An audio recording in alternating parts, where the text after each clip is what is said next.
Welcome to Samba Samba. Enjoy the video. In this video, I will explain how to make wine at home.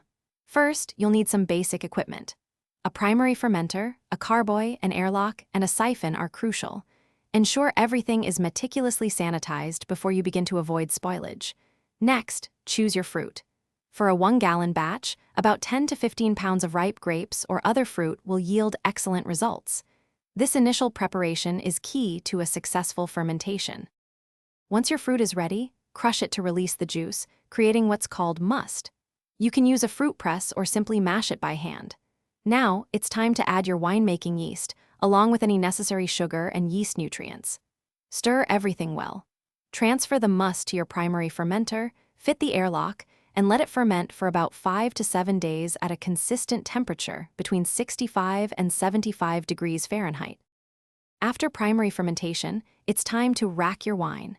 Carefully siphon the wine from the primary fermenter into a clean carboy, leaving behind the sediment, or lees. This process helps clarify the wine.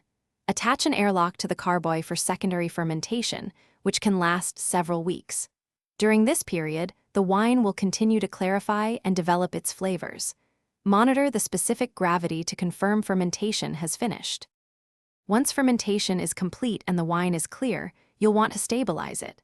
This often involves adding sulfites to prevent spoilage and further fermentation, ensuring your wine remains delicious.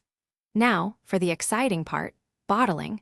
Siphon your finished wine into clean, sterilized bottles, leaving about 1 inch of headspace. Cork them securely and store them on their side in a cool, dark place. Remember to check the description for a link to the Echo Dot smart speaker and other great deals. Enjoy your homemade wine.